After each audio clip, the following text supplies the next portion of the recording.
Good morning viewers, myself doctor Premita Saini.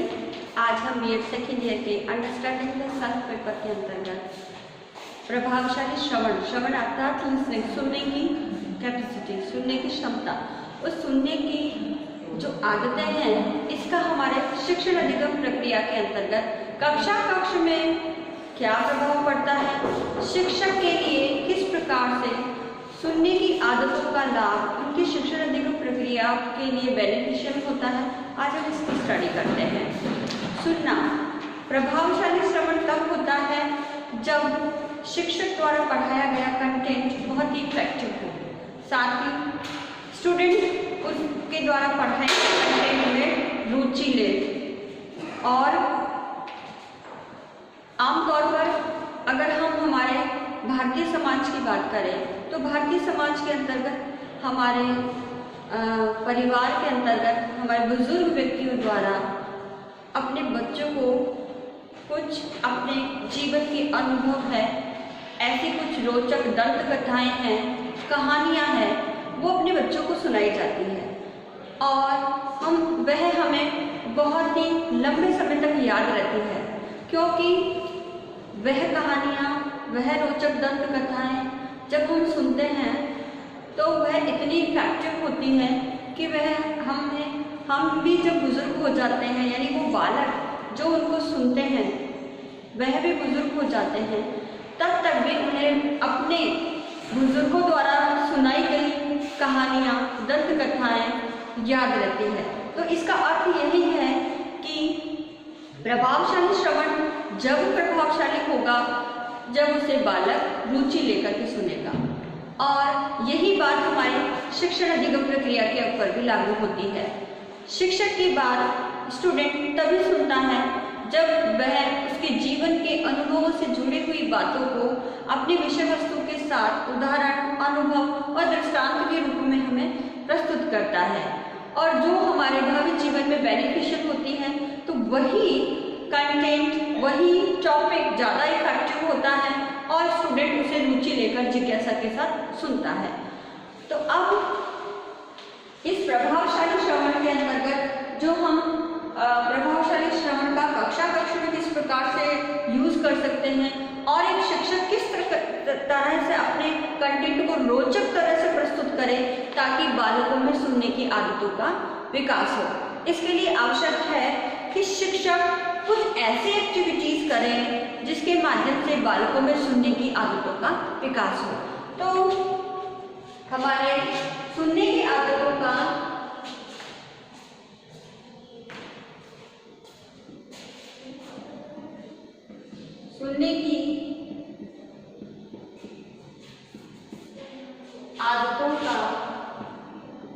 विकास करने के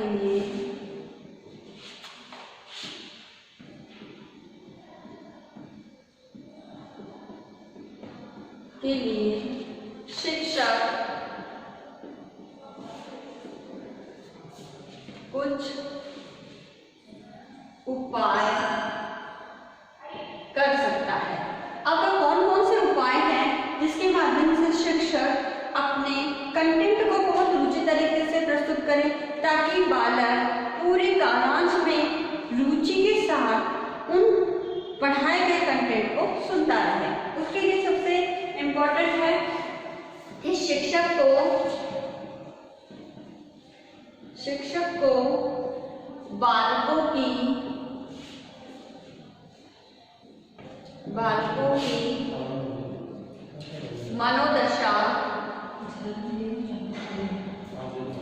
मनोदशा का ज्ञान हो।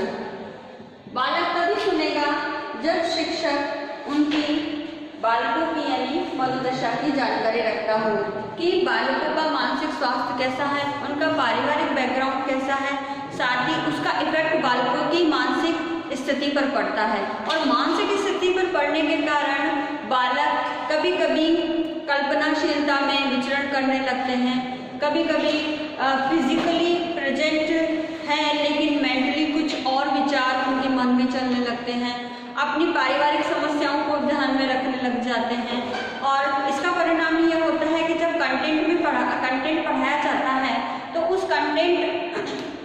पढ़ाए गए कंटेंट में बालक ध्यान नहीं देते। और यही विपरीत जब शिक्षक बालकों की मनोस्थिति का जानकारी लेते हुए और अपने इस कंटेंट को पढ़ाता है, बालकों को कुछ ऐसे रोचक तथ्य, सूचनाएं और जानकारी प्रदान करता है जो उनके जीवन से जुड़ी हुई होती है, तो निश्चित ही शिक्षक द्वारा पढ़ाए गए कंटेंट को स्टूडेंट ध्यानपूर्वक सुनते हैं। तो ये होना चाहिए। सेकंड पॉइंट है टीचर स्टूडेंट की बातों को सुने।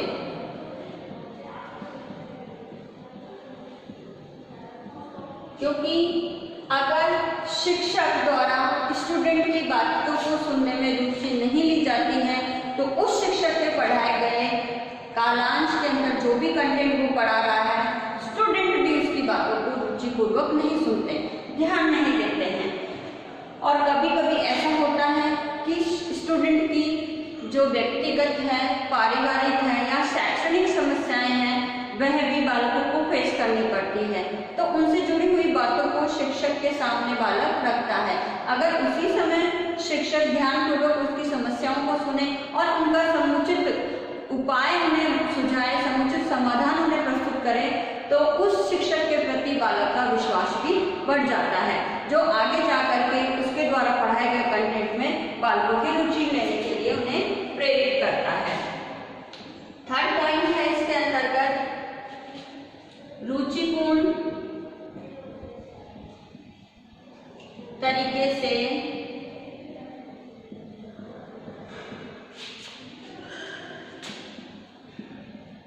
विषय वस्तु का प्रस्तुतिकरण। तो इस पॉइंट के अंतर्गत अगर शिक्षक अपने विषय वस्तु को रुचिपूर्ण तरीके से प्रस्तुत करता है तो बालक को भी डेफिनेटली उस पढ़ाई गई विषय वस्तु पर ध्यान देता है। जैसे आजकल तो ICT रिसोर्सेज का बहुत ही ज़्यादा टीचिंग लर्निंग प्रोसेस में यूज हो रहा है, कंप्यूटर के माध्यम से, ओवरहेड प्रोजेक्टर के माध्यम से, स्लाइड प्रोजेक्टर के माध्यम से है, अपने LCD प्रोजेक्टर के माध्यम से। तो इस प्रकार से कई प्रोजेक्टर्स के माध्यम से जब हम शिक्षण कराते हैं तो उस कंटेंट को इफेक्टिव तरीके से वीडियोग्राफी के द्वारा या इमेजेस के द्वारा क्लिपिंग दिखा करके हम जब स्टडी कराते हैं तो बालक डेफिनेटली उस विषय वस्तु पर ध्यान केंद्रित करते हैं और शिक्षक द्वारा पढ़ाए गए कंटेंट को ध्यानपूर्वक भी सुनते हैं। नेक्स्ट इसमें जो पॉइंट आता है वह आता है नवीन शिक्षण विधियों का प्रयोग। तो शिक्षक बालकों के अंदर सुनने की आदतों का विकास करने के लिए आवश्यक है कि वह अपने शिक्षण अधिगम प्रक्रिया के अंतर्गत अपने विषय वस्तु को प्रस्तुतिकरण करने के लिए नई नई विधाओं का उपयोग करें, नवाचारों का उपयोग करें। बालकों को करके सीखने जो मनोवैज्ञानिक सिद्धांत है उसके आधार पर ऐसे शिक्षण विधियों का उपयोग करें जिसमें बालक खुद करके सीख सके। तो इसके अंदर प्रोजेक्ट कार्य उन्हें दे करके, कुछ असाइनमेंट उन्हें दे करके और कुछ सर्वे के माध्यम से और प्रॉब्लम सॉल्विंग मेथड के माध्यम से, टीम टीचिंग के माध्यम से, तो ये नवाचार के माध्यम से जब शिक्षण अधिगम प्रक्रिया को प्रयोग करके अपने विषय वस्तु को प्रस्तुत करेगा तो डेफिनेटली स्टूडेंट उसके द्वारा पढ़ाई गई कंटेंट पर ध्यानपूर्वक सुनेंगे और बीच बीच में जब उनकी जो भी इस नई विधाओं के अंतर्गत प्रस्तुतिकरण करके उनको किस प्रकार से उनका प्रोजेक्ट वर्क करना है, सर्वे करना है, वो जो सिखाएगा शिक्षक। और बीच बीच में अगर जो भी प्रॉब्लम आती है इस सर्वे से रिलेटेड या कोई भी मेथड जो उन्होंने यूज किया है तो उसकी जिज्ञासा को भी शांत करेगा, उनके अंतर्गत आई हुई समस्याओं का भी समाधान प्रॉपर रूप से करेगा। तो डेफिनेटली जब शिक्षक जिस टॉपिक को पढ़ा रहा है उसके ऊपर बालकों की रुचि उत्पन्न होगी, उस शिक्षक के प्रति विश्वास उत्पन्न होगा और बालक उस शिक्षक की बातों को ध्यानपूर्वक सुनेंगे।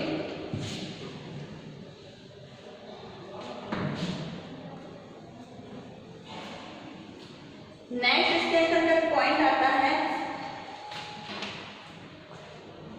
बालकों की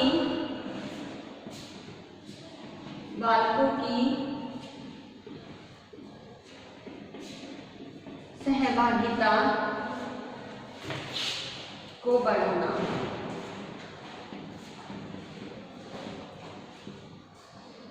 जिस टॉपिक के अंतर्गत शिक्षक अपनी शिक्षण अधिगम प्रक्रिया के दौरान पालकों का ज़्यादा से ज़्यादा सहयोग लेते हैं तो वह कंटेंट पालकों के लिए बहुत ही रुचिपूर्ण होता है और बालक उसे ध्यानपूर्वक सुनते हैं।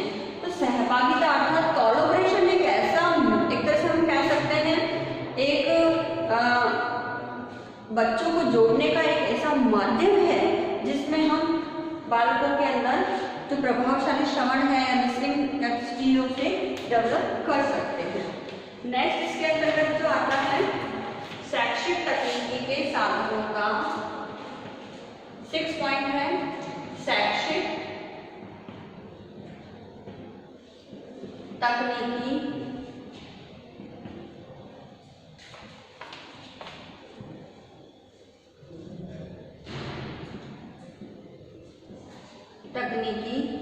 के साधनों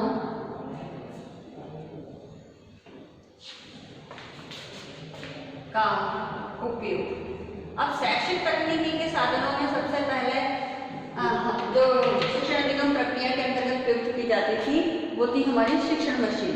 शिक्षण मशीन के बाद जैसे जैसे शैक्षिक तकनीकी के संसाधनों का विकास हुआ, कंप्यूटर आया, आजकल कंप्यूटर, लैपटॉप है, मोबाइल फोन है, इन सब संसाधनों का प्रयोग हम शैक्षिक तकनीकी के संसाधनों के रूप में कर सकते हैं। अगर जैसे शिक्षक अगर अपने बालकों को अगर मोबाइल के द्वारा कोई वीडियो क्लिपिंग दिखाता है या कोई स्पीच है जो रिकॉर्डेड है वो सुनाता है तो बालक क्या है वो उस बातों को या उस कंटेंट से रिलेटेड जो भी मैटर वो विजुअलाइज दिखा रहा है या लिसनिंग सुना रहा है तो उसको ध्यानपूर्वक सुनते हैं। कुछ इनोवेटिव होने के कारण शैक्षिक तकनीकी के संसाधन बालकों को के लिए एक प्रभावशाली शिक्षण अधिगम प्रक्रिया की रूपरेखा का निर्माण करते हैं और इससे जो है बालकों में फिर इफेक्टिव लिसनिंग पावर डेवलप होती है। अब नेक्स्ट पॉइंट इसके अंतर्गत आता है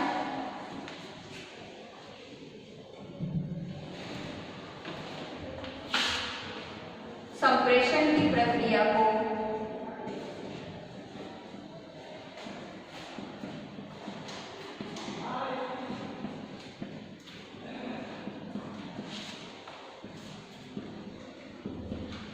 प्रभावशाली बनाना। अब बालक शिक्षक की बातों को तभी ध्यानपूर्वक सुनेंगे जब उनकी कम्युनिकेशन स्किल यानी अभिव्यक्ति कौशल उनके अंदर पावरफुल हो। कभी कभी विषय का ज्ञान नहीं होने के कारण शिक्षक अपने विषय वस्तु को विभिन्न उदाहरणों के माध्यम से, अपने अनुभवों के माध्यम से और इफेक्टिव रूप से समझा नहीं पाता, तो उनमें जब बालकों को वो कंटेंट ही समझ में नहीं आएगा तो बालक रुचि कैसे लेंगे। तो इसके लिए है कि शिक्षक के अंदर जो कम्युनिकेशन स्किल है, संप्रेषण कौशल है, उसका विकास होना चाहिए। साथ ही जो अभिव्यक्ति का कौशल है कि वो अपनी बातों को किस तरह से अच्छे तरह से प्रस्तुत कर सके, तो यह भी होना चाहिए।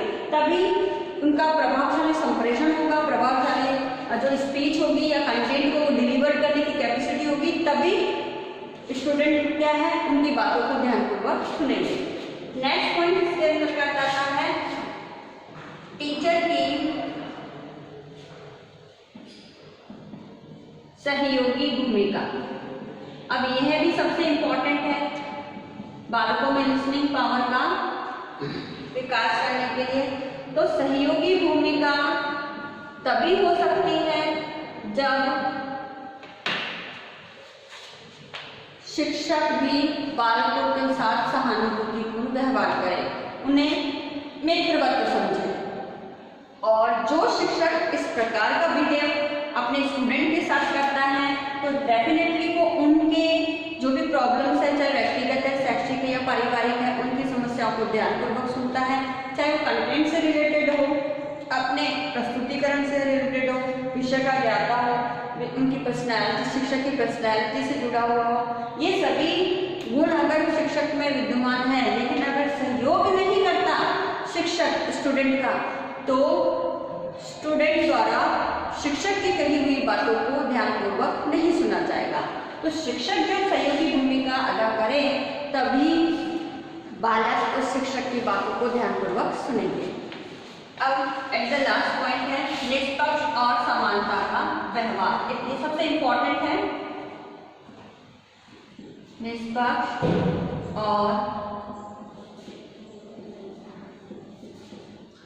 समानता का व्यवहार।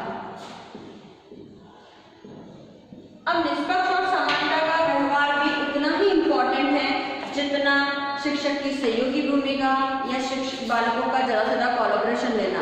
अब कोलैबोरेशन तभी ले सकेगा शिक्षक अपने शिक्षण अधिगम प्रक्रिया में या अन्यथा पाठ्य सहगामी क्रियाओं में या विद्यालय की कोई भी गतिविधियों में, जब शिक्षक स्टूडेंट के साथ समानतापूर्वक व्यवहार करेगा, निष्पक्ष व्यवहार करेगा। अगर पर्टिकुलर कुछ बच्चों को उनके कार्य के, उनकी इंटेलिजेंसी के आधार पर पर्टिकुलर उन्हीं बच्चों को अगर सेलेक्ट कर लेता है और हर कार्य के लिए उन्हीं को ही नियुक्त करता है, तो बाकी बच्चों के अंदर एक भेदभाव वाली स्थिति उत्पन्न हो जाती है। वह उस शिक्षक की पढ़ाए गए कंटेंट, उसकी बातों को ध्यान ही नहीं देते। तो लिसनिंग पावर को डेवलप करने के लिए या लिसनिंग हैबिट को डेवलप करने के लिए सबसे पहले शिक्षक के लिए आवश्यक है वो क्लास के सभी बच्चों को एक समानता का दर्जा दे, एक समान समझे, सभी की समस्याओं को समान रूप से सुने, समझे और एक समुचित उपाय उन्हें प्रदान करे, समुचित समाधान उन्हें सुझाए। तभी जाकर के निष्पक्ष और समानता का वातावरण क्लास में निर्मित होता है। फिर उस शिक्षक की पढ़ाए गए कंटेंट को या बताई गई जो भी अनुभव है, उनके दृष्टांत है, अपने एक्सपीरियंस जो उनके जीवन में आते हैं, कभी कभी वह अपने कंटेंट से उन्हें कोट करके पढ़ाता है, तो उससे बच्चे फिर उस पाठ को ध्यानपूर्वक सुनते हैं। तो वह तभी संभव है जब वह निष्पक्ष हो। तो ये सब इम्पोर्टेंट होता है प्रभावशाली श्रवण, और इसका उपयोग शिक्षक इस प्रकार से अपने क्लासरूम टीचिंग के अंतर्गत कर सकता है। साथ ही बालकों में एक अच्छी लिसनिंग पावर, लिसनिंग हैबिट को किस प्रकार से डेवलप कर सकता है, तो इन सब बातों का शिक्षक को ध्यान रखना चाहिए, तभी वह अपने पढ़ाए गए कंटेंट में अपने उद्देश्यों की प्राप्ति कर सकेगा। और अगर इस तरह से नहीं करता है तो बालक उसके स्टडी पर ध्यान नहीं देंगे, और इसका परिणाम है आज के समय में छात्रों में असंतोष बढ़ रहा है। साथ ही जो उपस्थिति की संख्या है वह भी दिन दिन कम होती जा रही है। तो इसके लिए शिक्षक को अपने संप्रेषण को प्रभावशाली बनाते हुए अपनी स्टडी, अपने कोलैबोरेशन के माध्यम से, अपनी एक सहयोगी भूमिका के माध्यम से ज़्यादा से ज़्यादा बच्चों को अपने साथ जोड़े रखने के लिए उनके मित्र वर्ग सहानुभूतिपूर्ण व्यवहार करना चाहिए, तभी ये सब कार्य संपन्न हो सकेगा। बालक शिक्षक द्वारा पढ़ाई गई बातों पर ध्यान देगा, उसके पढ़ाए हुए कंटेंट पर, और शिक्षक के ऐसे निष्पक्ष और समानतापूर्वक व्यवहार के कारण एक आइडियल भूमिका अदा करेगा। और ये सब बातें जो है शिक्षक की पर्सनालिटी के लिए भी इम्पॉर्टेंट है, क्योंकि पर्सनालिटी डेवलपमेंट के लिए भी ये सब बातें शिक्षक के अंदर, ये समस्त जो उपाय हैं, ये इनका प्रयोग करना आना चाहिए, तभी एक बालकों को अपने कंटेंट से जोड़ सकेगा। अब आज का जो असाइनमेंट है वह इस प्रकार से है। प्रभावशाली श्रवण से क्या तात्पर्य है?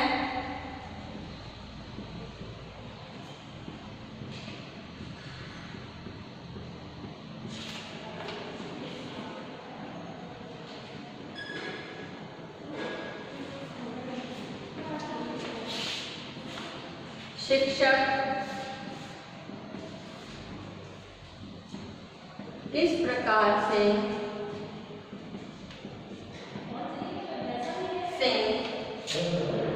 अपने बालकों में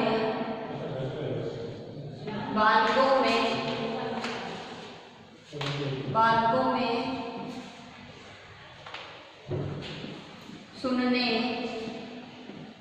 की आदतों का विकास कर सकता है।